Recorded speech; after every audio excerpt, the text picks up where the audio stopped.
I really want to be able to teach people this mindset that, just because it's money doesn't mean it's like good money.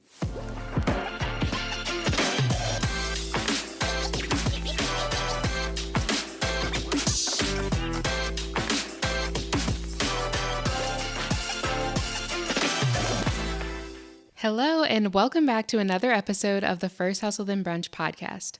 Today, I'm sitting down with Naomi Genota to talk about how she went from being a structural engineer, climbing the corporate ladder, to a six-figure content creator. She's also an online educator and talent manager at Boost Society, which helps influencers master the art of brand collaborations and negotiation. Influencer marketing is projected to grow into a $605 billion industry by 2027, which is insane.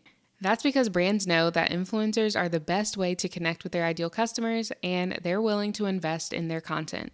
Naomi has helped her clients secure up to $1 million in brand partnerships in the last 2 years and has helped her students land 10 to 20K months in brand partnerships and even leave their corporate jobs. So if you're an aspiring content creator or influencer, this episode will inspire you not to give up on your dreams of turning it into a legit business. Naomi, welcome to the podcast. Thank you for having me. Yeah, I'm so excited to have you here. I know everyone Same. is, I guess, feeling a lot of different ways about Instagram right now and social media in general. Like, is Instagram dying? Is this where you should be? Should we be on TikTok, Instagram, in all the platforms, So, Right, I know, but I don't know. I have a Instagram will always have a special place in my heart, and I think if you know how to use Instagram, then you can make it work for you. yeah. So, but obviously, like for growth, like for me at least, it's not a platform for me to grow. So. Oh, I think for interesting. me, it's like more of a nurturing platform for me. But I mean, it goes for different people, right? So I have like there are creators that use it for growth and they have like better, I don't know, like results with it than other people. But for me, it's more of a nurturing platform. That's where I build relationships with my followers and people that kind of cross over from TikTok and stuff like that. So. Mm-hmm. Okay, wait, let's start at the beginning. Tell us how you initially got started as an influencer and kind of what inspired you to pursue this path. Okay. Well, I mean, I started back in 2012. So that was a long time ago. And I actually like got into it by accident. So I was just, into beauty, and that's kind of like how I got into the influencer space was through beauty. That was Mm. like my first niche, so to speak. And I like back in college, I got into theater, and in theater they were like you have to put on a full face of makeup and like do really bright makeup that can stand out with the lights and stuff like that. And so I pretty much had to learn because I never really used makeup in high school. My Mm-hmm. parents never let me. Yeah. And Oh, same so here. it kind of opened a door of like all these pretty like makeup and skincare and all of that stuff. And it was kind of like me going into like Barbie land almost. And so Mm-hmm. when I started kind of making consistent income, I got my first like full-time job. I would just go to the mall and just like buy like things at Mac, like limited edition collections. Like they had like the Disney collection and like the Barbie collection. I would just like collect. I would be like a makeup collector basically. And back then, Instagram was, kind of like you just like share pictures with your friends and stuff like that. And so I would just like take pictures of my haul, and I would use hashtags kind of like, hashtag Mac, hashtag like blush or whatever. And I didn't know that there was like this whole community of people. Yeah. And I was like, how do these people have like 50,000 followers? And how are like these random people finding me? And so I kind of just like built that momentum. And then I started also like sharing like reviews and like my thoughts on like different makeup products, skincare products, because I used to have really oily skin.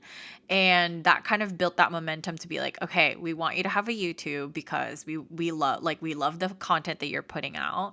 And then that's kind of like how it started. I made a bet with my cousin actually, and she was like, if you hit 10,000 followers on Instagram before this date, I will like personally like film a video for you, edit it, and then we'll put it on YouTube. And then that's kind of like the That's a nice start of bet. everything. Yeah. Yeah. I mean, I wasn't like I didn't want to win that bet honestly, just because I'm pretty shy in a sense where like I didn't want to I don't know. Video's a little different than like, Yeah. taking a photo, Mm-hmm. cuz Oh, that for you can sure. curate, Yeah. but like on video like you have to kind of like put on a face, like you have to put on a show kind of thing. Mm-hmm. And I remember like the first like maybe few months people did not like how monotone I was. Yeah, I feel like okay, I listen to my own self on like even my podcasts or videos I'm recording, and I feel like I sound monotone, but I think that's just how we normally speak. You know, Right. you And have to so kind of I train yourself to overemphasize when you start doing video and yeah. stuff like that. Right. Yeah. And I mean, like, I remember like seeing my videos, like I kind of like looked back at some of my videos and I was like, "Oh my God, who is she?" Like I can't even stand her like peppiness on this video. And so, I mean, you kind of just like grow out of it. And Hmm. at the time, like I was kind of like, in my people pleaser phase. And then now I'm just like, if you don't like it, then leave. Yeah, exactly. So. Yeah, so that's kind of how it started, and then, pivoting so many times. Yeah. Fast forward to where we are now. Hmm. Yeah, I was gonna say, how did you kind of transition your content from beauty to what you do now? Did you create a completely new account or did you just slowly transition to No, something new? this has been my account from the very beginning. Oh, So, nice. Yeah. Naoms is actually my nickname that my aunts and my uncles kind of called me, and so like, before Naoms became Naoms, it was kind of like an inside thing. Yeah, Like that was I love what it. everyone called me. And I actually like took a break. So like I was juggling content creation and I wasn't really making much. Like I was barely making like four figures from content creation. So basically I had to make a decision. So I was juggling content creation, grad school, and I got a full-time job. So I got my a full-time job at an engineering firm, and like juggling like the two. It was like I was like maybe like 6 months into graduating. And so I had to do my dissertation and like research and all that stuff. And so I attempted to be consistent as much as possible, but it just wasn't in the books for me. So I was like, I have to give this up. And so I kind of took a break, and it was more of like a personal account after like I decided made that decision to take a break. But there were still people that were following me, and there's actually still people that follow me from the very beginning. And I had an epiphany after like a few years of being at my job. Like I was like doing all the steps, right? You get a master's degree, you get a promotion, you do really well at your job, you start training people, you start leading projects and things like that. And I wasn't fulfilled. Like it was like everything that I thought I wanted. I was like, cuz I was an engineer, and it was everything that I thought I wanted. I wanted to work for Disney. I got to work with Disney. I wanted to be able to lead a team. I was able to do that, but I was exhausted. And I was able to take like a 2-week vacation with my parents and my sister and my brother-in-law, and we went to the Philippines for 2 weeks. And I was just That's like, awesome. man, like first week it was awesome cuz I Yeah. hadn't been home in like I don't know, 12, like I don't even know how many years, but it was over a decade. Oh, wow. And the second week I was stressed out. I was Mm. like, what? Like I was stressed out about going to work, all the stuff that's piling up, and like what am I going to come back to, all that stuff. And I was like, I hate this feeling. And also, like, I didn't feel fulfilled. Like, they gave me a raise, they gave me a promotion, but if you really look at it from a bigger picture perspective, it's really not that much. Mm-hmm. And so I was like, Yeah. okay, I need to figure out what I need to do. I need an exit strategy. And I was desperate to kind of like figure out what that was. And I mean, top of mind, like the only thing that I knew how to do immediately was being an influencer. And I was like, Mm. okay, let's try to figure out like how we're going to be doing influencing again, but this time with a game plan. Because the first time it was just like, a hobby, obviously. But the second time I had a different kind of mindset around it. It's like, I wanted to replace my income. And I Mm-hmm. knew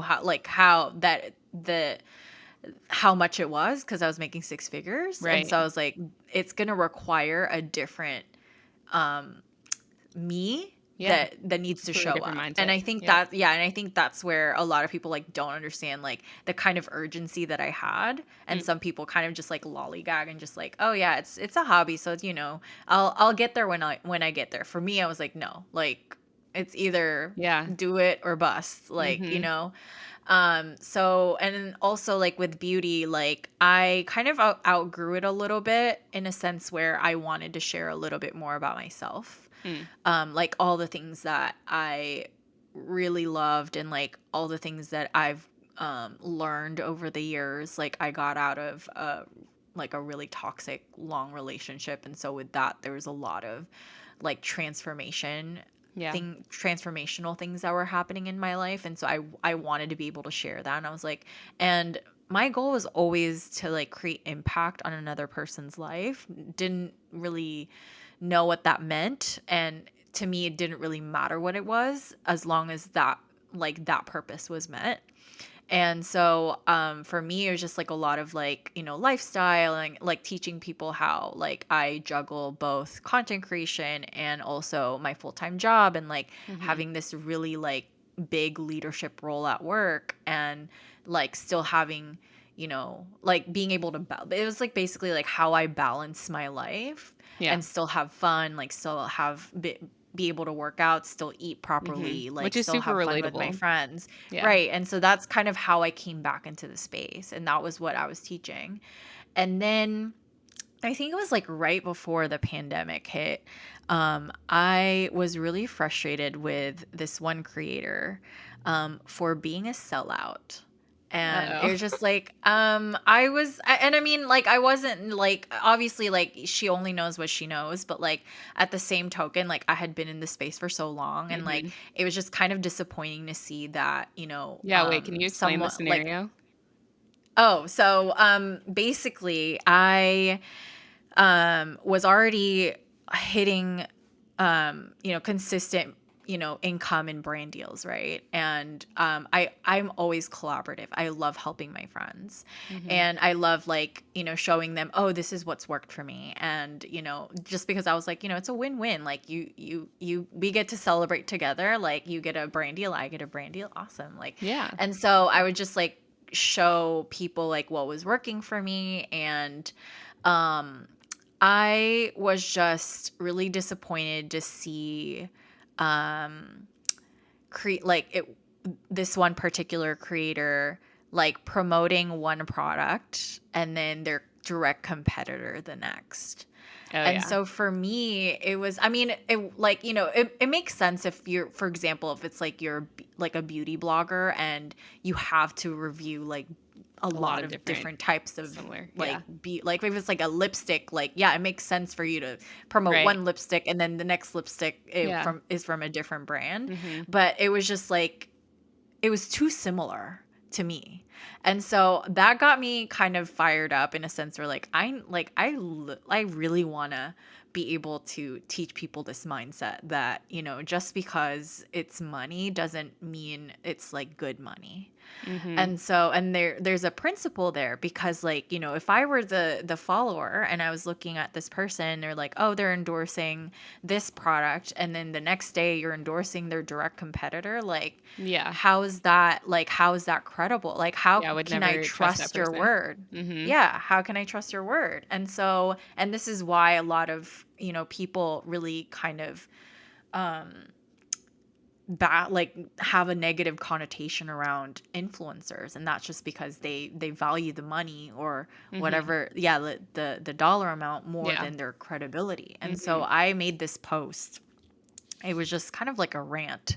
And a lot of people like loved it so much and asked so many questions. And that was kind of the birth of it all. And at the time I didn't even want to be a coach. I didn't want to teach people how to Mhm. make money on like brand deals and stuff like that. I know a lot of creators who had courses and programs and things like that, and I've seen the horror stories, and that was something that I didn't really want to dive into. Also, like, I didn't know what kind of credibility I had, but it was just a rant. But a lot of people really enjoyed that content, and I was like, okay. They love the drama. Yeah, They they wanted love the the tea. drama. And so that's kind of like what birthed it all. And then I decided to work with a coach, and she was like, you're actually good at this. Like, you engage so much, like you help so many creators for free, like just because they're your friends, like you can actually monetize True, this. you had been doing And it for a while. so, Yeah. and yeah, that's kind of, the story. Fast forward to today. I love that. Yeah, you use your own experience to help other people, and then it kind of just happened Mhm. naturally, you know? Right, yeah. That's awesome. So I know when we started the recording, you were mentioning that, there's nurture platforms, grow platforms. Can you explain the difference between those two and what you're using Instagram for now? Yeah, so I mean, like I definitely had, a growth phase on Instagram, and it really depends on the creator and like who they're trying to attract. But for me, I really find um a lot of success and visibility with TikTok a lot more, Mm. as opposed to Instagram. I felt like it was pulling teeth for me, like on Instagram. It would Yeah. be like, I think it a would lot be of people up feel and like that down. now. Yeah. Yeah, it was like up and down. Like I remember I would have like a growth spurt on Instagram, and it would be like 1,000 followers a week, and it was great. And then all of a sudden, dip. And it was like not like a dip where it's a little dip. It was like literally Significant. negatives. Yeah. Yeah, it was very significant. And so for me, like I really use, I mean, obviously like I still post on like consistently on Instagram, but the intent for that now is to nurture, is to really like build those relationships and like get people that, let's say found me on Instagram, or like maybe someone who's followed me on TikTok and then cross over to Instagram, to really get to know who I am and really get to know like what my values are, like why I do what I do.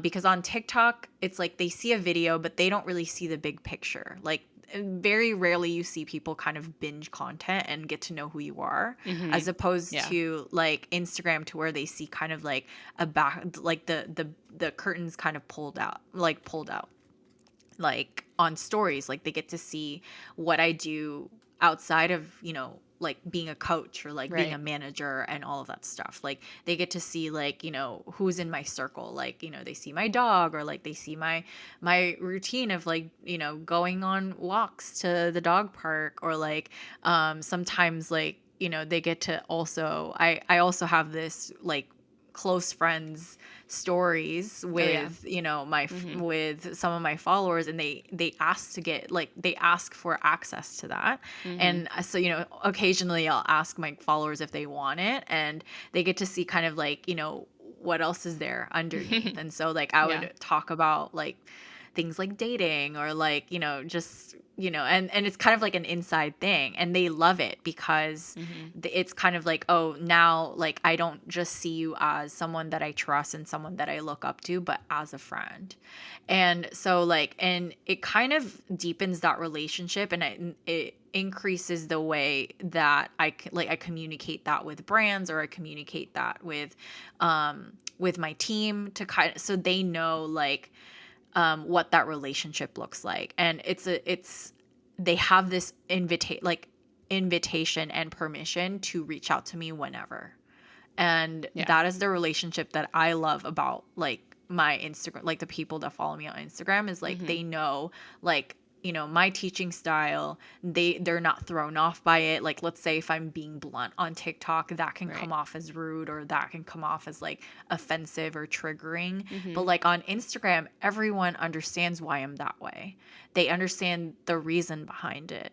And when I have those conversations, they're like, "Oh yeah, like I totally understand like why that is." Yeah, there's the And opportunity to give more context when they like really get to know you. right, yeah, Yeah. and context for me is very important. So at least with like TikTok, like there's so much limitation to provide context. Like, obviously like you can do, a longer form video, but you still Yeah, can't it's so give different them though. the full context. And then Yeah. even in the comments, like character count is like very limited. And then Mm-hmm. for a long time, like captions were also limited. And even on TikTok, nobody reads captions. So like, it's Yeah. not like you can just Just write a scrolling. whole paragraph. Yeah, Right. exactly. So, like that's, I mean, obviously it's different for everybody, but you just leverage it for what works for you. And so for me, like, Instagram was the discovery platform for a while, and it Mm-hmm. can be both for people, but for me it was more like, to me now it's more of a nurture platform. Okay. So then for someone that's starting out brand new right now that wants to start as an influencer, what would you recommend they do? Create an account like on Um TikTok and on Instagram, focus on one or the other, or try to grow both at the same time?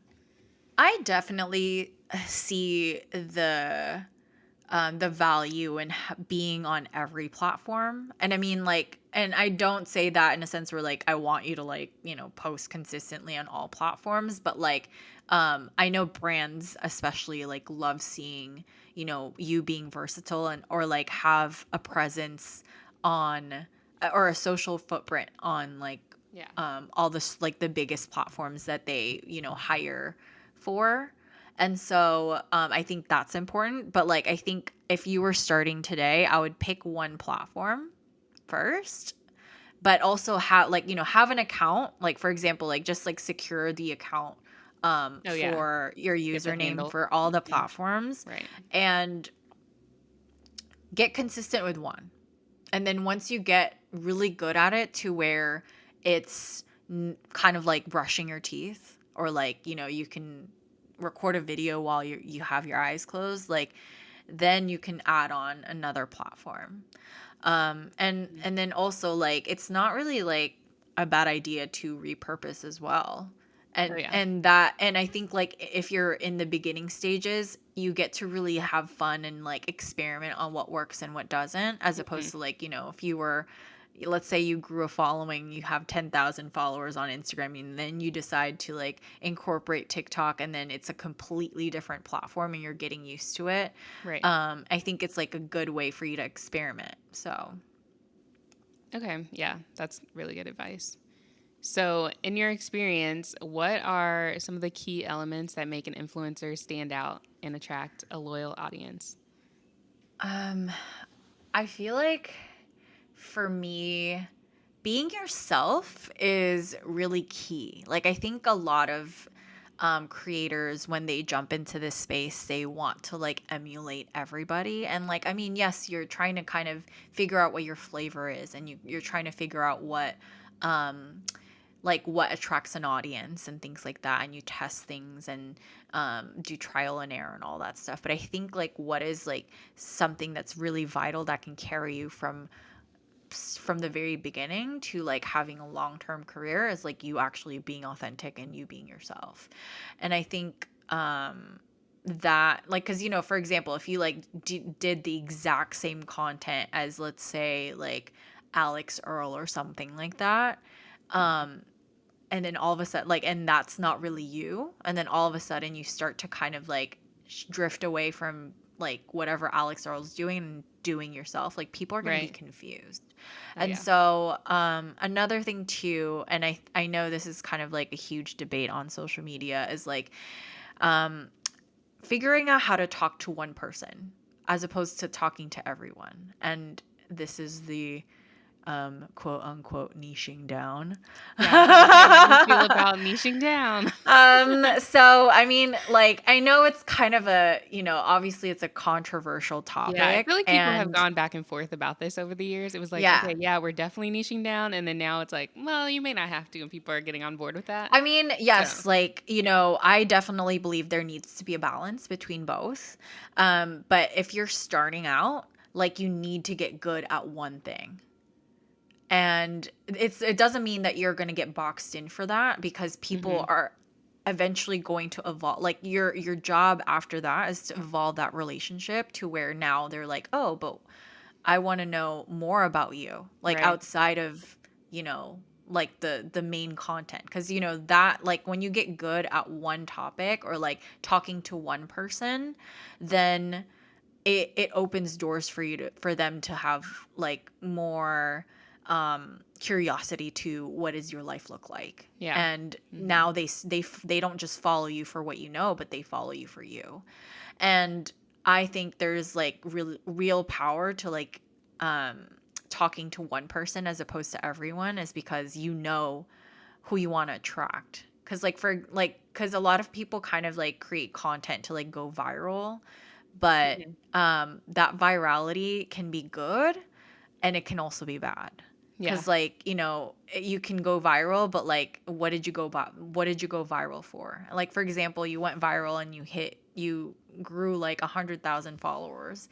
You don't even know who those 100,000 followers are. Are they actually the right audience? And Right. that can Yeah. translate so well with brand partnerships. And then if you expand your products to, you now offering Mhm. services and like products to your followers, like, you have to know Yeah. exactly who that person is, so you know how to talk to them. You Yeah. know what makes them want to watch. You know how to build trust with them, and you know how to sell to them, either with brands or your own stuff. Yeah, it makes a huge difference in whether or not they're going to be engaged. Because if you Yeah. attract, like you said, 100,000 people based on one video, let's say it's about dogs or something, like you Uh-huh. showed your dog, but you create content about makeup, I don't know, something Yeah, completely right. different. And now you have all these dog people that are like, okay, we want to see more of your dog. But you're like, that's not what I do actually. Like, you know, Right. it, And it can make a it huge can get difference. confusing. Yeah. Mm-hmm. And I think, one of the things, and I study a lot of like creators who have kind of like gone from, when they first started to where they are now, and I study like what makes them unique and what made their career so long. And it started from them getting good at that one thing first, because that evolves. Like, obviously, Yeah. like, yeah, like, you can start, like, you don't have to box yourself in. Mm-hmm. There's kind of, obviously there's like a way to introduce like other types of content. Yeah. um and that's the natural evolution of your brand, is like people Mm-hmm. are going to want to know things about you eventually. Mm-hmm. And but that comes with trust first. Yeah. So Yeah, along those lines, what are your tips for creating valuable and entertaining and helpful content consistently? yeah, so I think for me, having conversations with your followers, and I think, and that's why, like, that's what I love Instagram for. I always do market research. I always like tell them, oh, what made you like this? Yeah.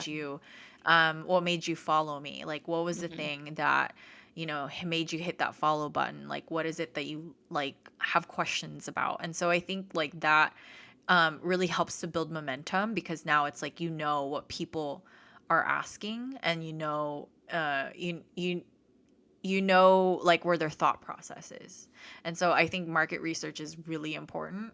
And then also another thing too is repurposing content, as far as like consistency, right? So like Hmm. consistency can mean different things for people, and it doesn't necessarily have to mean frequency, but it's like the quality of how you show up. It's like not like, and that I is like like, that you say that it doesn't necessarily mean frequency, because I think a lot of people think when you say consistency, that means, okay, I need to post every single three day, three times a times a day. day.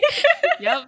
We all know it. Yeah, no, no, it's not. So like, if your capacity is like to show up, 3 times a week. Get good at showing up 3 times a week. And, now you have 3 chances. How can I make that the best um the the best quality content that I can show up Yeah, with? that's a great And way to then look at it. once you get good at that, then, let's try one more. Let's Mm-hmm. try one more until you get to that point to where if you wanted to post 3 times a day, then you can post 3 times a day. But I think repurposing content is it it's so useful.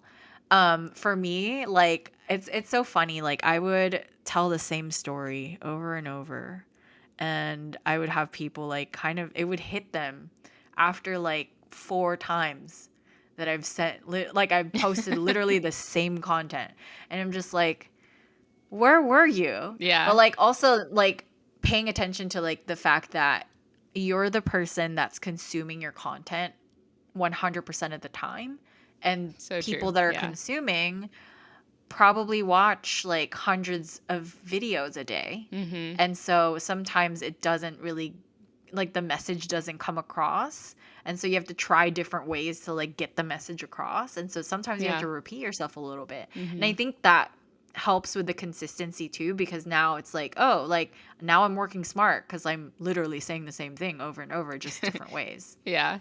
I've actually noticed Yeah. some creators doing that, like literally repeating the exact same story, just save it. And I don't know why. I never thought about doing that. I've thought about like using the same maybe copy and putting it on a Hmm. different thing, like Yeah. different image or something like that for the story, but Yeah. not using the exact same. And now I'm like, oh yeah, I need to start saving these into a separate folder on my phone so I can just upload Right. the exact same story, Yeah, every I week or something remember. like that. Yeah, I always repurpose things. I repurpose captions and email newsletter stuff, and then sometimes I'll use that as a script to record a video, and I'll just kind of tweak things a little bit. I Yeah. remember I sent literally the exact same email 4 times, and I only changed one thing, and Oh my it gosh. was one sentence in the newsletter, and then also the subject line. Hmm. And so now, I remember one of my students reached out to me because it was a story about her, and I told her, I was like, honestly, you've seen this email before. The only thing that I changed was the subject line. Yeah. And it was just crazy how that can really make a difference on Mm-hmm. impact on how that impacts people. Yeah. But yeah, it's all you get to try again, and that's Mm-hmm. kind of the beauty of it, is for example, you posted a piece of content, you don't have to come up with something completely new. You can try again and make the old ones better. Yeah. So Do you have like a database of all the copy that you use, or how do you keep track of all this stuff? yes, I do. I use ClickUp. I also have everything on my Google Drive. So it's not as organized as I would like it to be, but as far as content calendar stuff, I have everything kind of stored on ClickUp. So when you Mm-hmm. see a task of what I posted that day, it has where it's living on Google Drive, what the link is to the actual Yeah. post, things Okay. like that, just so that I can refer back to stuff. I also Mm-hmm. have kind of a brain dump folder of just kind of let's say if there was follow-up questions from comments and things like that, I dump Mm-hmm. them all in there Oh, that's as smart. kind of a bank. Yeah. Yeah. I use ClickUp too. I love it. I love it. I love staying organized, and so ClickUp Yeah, is yeah. my favorite thing. It's definitely a learning curve when I first started using it, but we are ClickUp stands over Yeah, because here. once you have So, a specific process that you use for all of your content, like my podcast, they mhm, follow an exact same flow, of what I do yeah. at each step. So I love just Mhm. duplicating that for Yeah. each task. It's so easy. Yeah. Yeah, I love it. Well, let's switch gears a little bit and talk about working with brands. So, how will a creator know when it's time to start getting paid and kind of doing those collaborations? There's literally maybe 3 different things that I kind of gauge on whether or not they're ready. So the first one obviously is consistency. So when you kind of want to put yourself in the brand's shoes when they're evaluating a creator. So when they're evaluating you and you're a creator, do you have that level of consistency? So like, does that mean you post every day, or like, you show up every day, not post every day, but like you show up every day, as opposed to like, if I were to go on your Instagram and then the last post was like last week, and then the Mm-hmm. post before that was 2 weeks ago, and then the post before that was a month ago.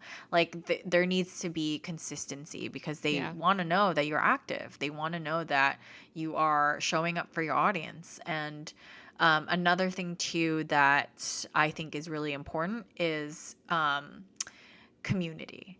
And I think, that's really important, because especially if you're trying to work with brands in a way where you're promoting their brand, or you're promoting a product, like you need to know what that relationship is between you and your followers, and how that benefits the brand. Mm-hmm. Because if you don't know what that is, then you're literally like endorsing and advertising to, you don't even know who you're advertising to. So Right. you need to know who that is. And that is kind of your leverage, because when you talk to brands, you're like, hey, like, I think this is a great collaboration opportunity because my followers like this, and this. Mm-hmm. But if you don't know what they even like, or like what their buying patterns are, like what they respond to, what they consume, what is it that, makes them want to buy, you don't understand those things, you don't understand their patterns, then, it's not going to be very valuable to a brand.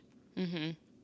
So another thing too that I really think is important is your portfolio. So that's kind of like your work, and you actually like honing in your skill set in creating content, and figuring out like, and really being able to communicate your unique factor, like what makes you unique. Because, there's a surplus. There's like a I was big gonna say saturation of everybody's an creators in this influencer. industry. Yeah. Everyone's an influencer, everyone's a creator, but what Mm-hmm. makes you unique? Like what Yeah. makes you stand out?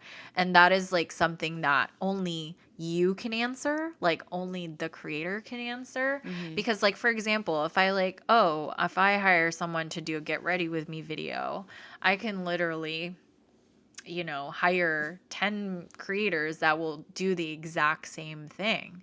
But what will make them unique? Like what will make them stand out? What is the unique factor that's going to make my target consumer actually watch this video? And so you need to kind of figure that out. Like what is it that makes you unique? Is it like you're able to sell? Like, like for example, like you're able to convert right away, like with one product that like you've built a cult following that everyone Mm-hmm. just buys, and everyone just kind of like Yeah. You're like known wants for. to copy you and just Yeah. like buy everything that you want. Is it like your editing style? Is it like, your um your expertise?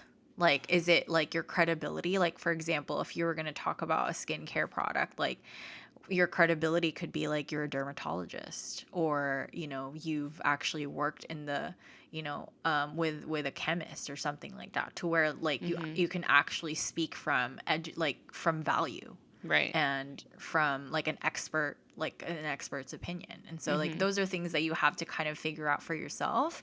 And you don't have to like, and actually it doesn't have to even start at like whatever followers. Like you can have less than 1,000 followers and have all those things. Mm-hmm. Yeah, I So, think that's encouraging for people for whatever reason. Oh, I guess this is probably back when Instagram only let you have links over 10,000 followers.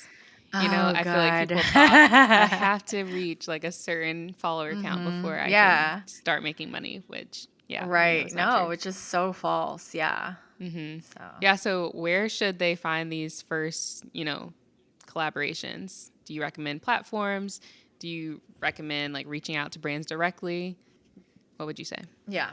So, I mean, it's a mixture of everything, honestly. So I think for me, like what gave me the success, like being a micro influencer, I mean, I'm still a micro influencer. I've been a micro influencer like forever, but I think for me is like really looking at every nook and cranny.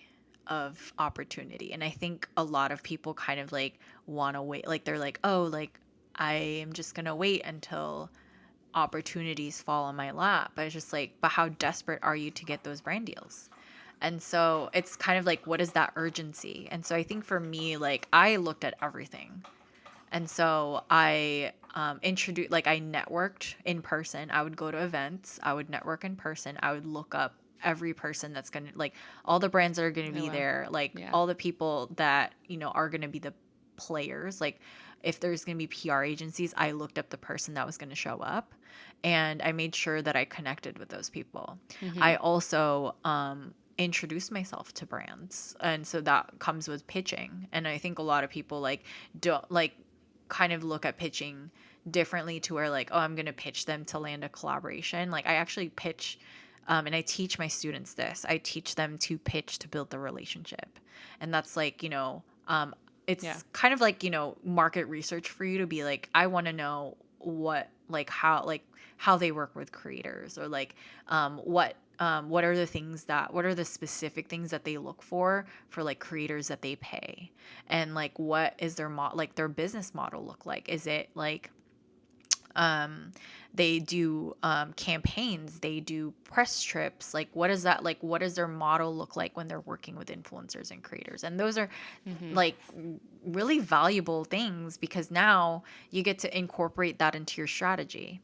And then another thing too is obviously looking at the low hanging fruit, and that's like influencer platforms. And that's where, you know, brands are actively looking for creators, and Right. they're actively hiring for creators. And so um, I think that's like the best place to start if you were a smaller creator, because you see like, you know, who's actually hiring, and you get to like either apply there or actually connect with a brand directly.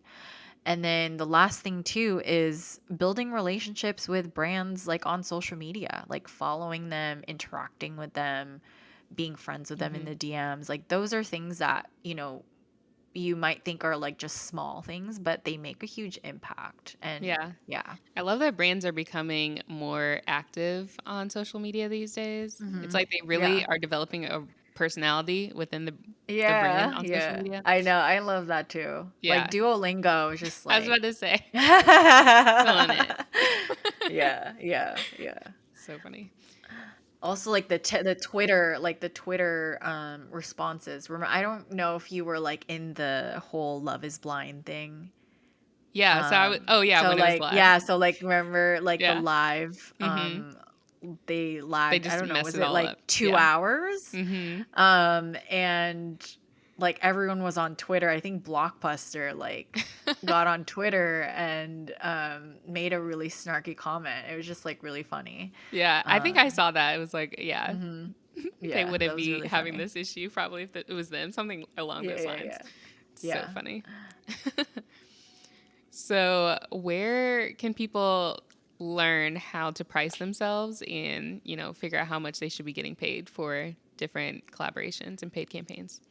Yeah, there's a lot of factors, and I wish I could like teach people this in like 5 minutes or like in a 3 minute video, but there's so many nuances. And that's why I don't think like you should have kind of like a set rate for everything, because there's so many things that you can add on, and there's so many factors, like, you know, for example, like how many hours it's going to produce. Like for example, if I hired um a creator that has the same, you know, two different creators, two different followers, or two different niches. Let's say it's like a makeup, like a beauty blogger, and then someone who's like a travel blogger or travel creator, and they're to promote, like, let's say like a makeup product. So Mm-hmm. the creator could do a full tutorial on this makeup product, and then the travel creator could produce something like, oh, like pack my bag with me or something like that. Yeah. And so the production is completely different, to where it does like it probably won't be the exact same like price, if you get my drift Yeah. here. So like for example, Mm-hmm. if it's like a makeup creator, they could produce the makeup from start to finish, and then they would have to set up the lighting, make sure that the camera's in focus, all that stuff, and that could take hours. And then this other travel creator, like either they travel somewhere to get it done, or they just film it like really quick at Right. their house, like Yeah. that, like the production time is completely different. Mm-hmm. And so you have to consider a lot of those factors. Like you have to consider like how long you've been in the space, what is your expertise. Mm-hmm. Like for example, like the difference between someone who's just a makeup lover and then someone who's a dermatologist, like how do you Yeah. price those are two different things. It's like you comparing a med student to a doctor, or like a Right. surgeon Yeah. with recognition. Mm-hmm. And then also like your skill set, like what is what is your level of skill set? Do you have like high quality content, as opposed to someone who's just like pressing record and just filming random clips, or just Yeah. doing a trend or something like that where it takes Mm-hmm. like 5 seconds. And then another thing too is like, what is the time, like how many hours does it like get you to produce content? What are some campaign expenses? Like what's covered by the brand? Like for example, if you're traveling, like are they going to cover your flight? Are they going to Mm-hmm. cover, if those aren't covered, are you incorporating that into the cost? And then obviously there's other things too, like usage and exclusivity and timeline, and like um, all those things that are kind of written into the contract. And those are obviously things that I teach my creators every day in my programs. Mm-hmm.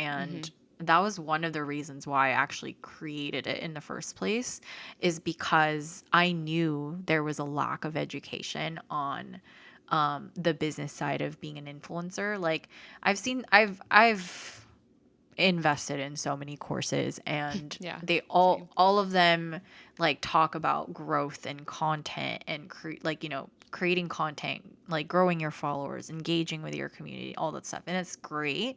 But there's so much like lack, it is like the business part is kind of lackluster, in a sense where like a lot of the stuff that I went through transitioning from it being a side hustle to like it being a full-time job, that a course didn't teach me. And so I was like, I feel like creators need to know this. Yeah. Like creators For need to sure. know how to like read a contract without a lawyer. Like creators need to know how to invoice and Mm-hmm. make sure that like what are the things that you don't even know. Like for Yeah. example, if a brand like pays through PayPal, Mm. how do you make sure that they pay the fees and you don't like accrue the fees or like pay for the Yeah. fees when there's a transfer? Like those Mm-hmm. are things that you have to think about, but nobody talks about that stuff Right. until you actually experience it, because you don't know. Yeah, I was You gonna say really just people don't don't know what know. they don't know. So yeah. Yeah. And so like, when they're like, "Oh, Stripe," like, no, like we're not doing Stripe. Like, you know Right. what I mean? Yeah. So, just, just kind of being proactive, like it's basically kind of like risk management of like this is what you need to expect. So like, when this happens, this is the solution, or like make Mm-hmm. sure that you ask these questions and stuff like that. And so, Yeah. yeah, and it's kind of like a love letter to myself of like, make sure you don't make this mistake again, Naomi. Mm-hmm. I love that. We're like running out of time, and there's so many more questions I could ask you. I know you have a free training that people can go to kind of learn a little bit more from you. Do you want to tell everyone about that? Yeah, so I do have a free workshop. It's kind of like, kind of a blueprint on your way from like gifted partnerships to paid partnerships. And I really love that workshop a lot. And it was kind of like, something that I put together because of all like the demand, and like it was like kind of like like a broken record as far as like Yeah. people asking me this question, the Mm-hmm. same question over and over. So yeah, like obviously you can watch it, you can schedule when to watch it, and on your own time, or you can watch it instantly as well. You can find it on naomsmedia.com/offer. So that's naohmsmedia.com/offer. Yeah. Perfect. Yeah, and we'll link it in the show notes too. And then, do you want to tell Yay. everyone where they can find you as well on social? Of course. So, my Instagram and TikTok is Naoms. That's Naohms. That is where I spend a lot of my time. So go follow me there. You can also follow me on YouTube if you want to, but it's like videos that they're like makeup videos. So if you Now I need wanted, to I go mean, if find you your makeup wanted videos now. yeah, if you really wanted to watch my makeup videos and see how cringy Naomi was in her 20s, like, yes, please feel free Just thinking like to. where you started and now you're a six-figure business owner. So like, Yeah. hey, we all got to start somewhere. Yeah, exactly. That's awesome. Well, thank you so much. And then one last question before I let you go. It's a question that I ask everyone in my audience that comes or that joins me for the podcast. What is the most important lesson you've learned when it comes to entrepreneurship that you wish you had learned sooner? Take care of yourself. That's a good one. So I think like, especially for me, I'm like such a high performer and this is like something that, I'm a hard worker, my parents, like I learned this from my parents. I guess I don't know if it's like an immigrant thing or like a Filipino thing, but at work, like or in my 9 to 5, I was always like a hard worker. I wanted to be Yeah. the best. Like I Mm-hmm. wanted to make sure that, my job was secure and like make sure that, I was doing my job right and all that stuff. And it kind of translated into me being a business owner. And like, yes, like I'm very high performing. I can get really busy, but also at the same time, um, it can get really, it's a different kind of stress compared to like, having a job because at a job you can maybe slack off a little bit or like do really Yeah, well, that's but you true. still get paid the same Mm-hmm. amount every month. Um, but with entrepreneurship, it's like with you having a business, like if you don't work, then you don't get paid. If you work a lot, then you get paid. Mm-hmm. And it's so important to take care of yourself and really prioritize your well-being like holistically, physically, mentally, emotionally, and make sure that those are taken care of. You have a good support system because Mm-hmm. when shit hits the fan, like you really rely on those things and you Yeah. rely back on those things, and I think that's super important. And I like for me like routine helps a lot, and part of that is self-care and making sure that you're fueled. And I Mm. think that's like the best way that I could put it is like you Yeah. can't pour from an empty cup. And if you're Mm-hmm. not fueled yourself and you're not getting the right nutrients, then you can't pour into other people. Like, you know, Yeah. that means like listening to like positive, positive mental attitude like podcasts and like reading books or like going on a walk, getting vitamin D and like spending time with your friends. Like you created this business to create a lifestyle that you want. And so, actually enjoy it and actually be in the moment. So, Right. Yeah, I know those.